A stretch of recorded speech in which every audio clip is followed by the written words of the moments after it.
Hello, everybody. Welcome to Monday Messaging. And I'm here today to talk about emails and how you can write them faster. I've promised I'll deliver these 5 ideas in 5 minutes. So I've even put a timer on so I don't go over. So here we go. So, yeah, people often tell me that one of the main obstacles for writing emails regularly is time. And I think that it doesn't have to be this way. There are lots of things you can do to make the process just a little bit quicker for you. So the main thing and the first tip for writing emails faster is know what you're going to write about before you sit down, because once you sit down, and you think, "Oh, I've got an email to write," that's when you start getting distracted and it's all a little bit stressful. Now, as you go through your daily business, you'll have loads of ideas and inspiration. There'll be guests that say things to you. Little things will happen to you. You'll have moments of ideas and inspirations. You'll have a wonderful moment on a tour or sitting outside your rental property or what have you. And when you get these ideas, write them down. That's the most important thing. Keep a record of your ideas, whether it's on a spreadsheet, whether it's in a notes app on your phone, whether you want to be old school like me and put them in a notebook, but make a note. And then when you do come to write, you're not going to be just like struggling to think of things because you will have a list. The second thing is, once you've, I mean, again, this is the thinking before you actually sit down to write, but when you're going about your daily jobs, doing kind of menial stuff like housework or driving or kind of mindless tasks, that's when you can be thinking. Use that time to think, okay, what am I going to write about in my next email? Have it kind of simmering in the back of your mind like a good curry on the hob, gathering all the flavor before it comes down on paper, and then it's going to be much easier of a process. Okay, so that's a lot of the work you'll see now starts before you sit down, but it can absolutely happen while you are doing other things and while you're going about your business.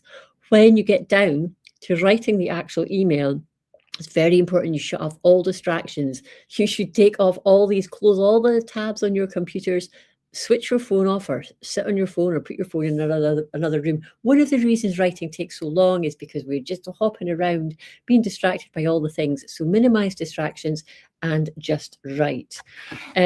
Next is give yourself a time limit. So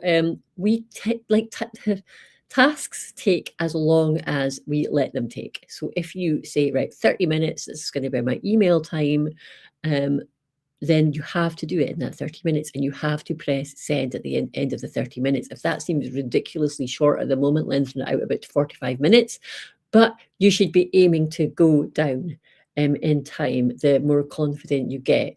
I set my timer at 20 minutes to write an email. But yeah, if you're, again, this is something for if you're on the move and wanting to save time. If your email is story-led, and I do encourage story-led emails wherever possible, because I simply think it is the best way and the most unique way to connect with your readers. You can tell the story, like you can record your voice on your phone, transcribe it, not manually, of course, because that's going to take ages. Use one of these, transcription apps. You can get some of them for free or very low subscription cost. Transcribe it, and then you've got the bare bones of your email already, and it is often just a case of editing it out and playing around with the structure. I've tried this as well. It can work pretty well if it's not too long of a story, and if I tell the story quite concisely in the first place. Okay. Next, I don't know how many tips that is now. I feel like it's 5, but I'm going to keep going as long as I've still got time left on the clock. Don't be afraid to be brief. Everybody's so busy. Everybody's inboxes are so crowded that nobody's going to complain if your email is short and concise. And sometimes the short, concise emails can be super effective as well. So that is an option as well. Like, be brief. As long as you're saying something and not just emailing for the sake of it, then brevity can really be your friend. Okay, I think that is my 5. I think it went up to 6 or 7 tips for writing emails faster. I suppose another option could be getting a copywriter to write your emails for you. That would be super fast, but I would strongly advise you to try to do it yourself. Oh, See, I managed to keep to my 5-minute times. I'd strongly advise you to do it yourself, because I think, yeah, it's fun. Writing emails is fun. Yeah, that's all. Just one more thing. You noticed that this is all about writing emails fast, writing emails well, being able to write a good email. That's possibly a whole different topic. Well, it is a whole different topic. So if you want to find out more about that, stay tuned. I'm running 2 workshops over summer, and I'll be releasing details about them nearer the time. And sign up to my email list if you want to stay in the loop. That's all for today. Have a great week, folks. Bye-bye.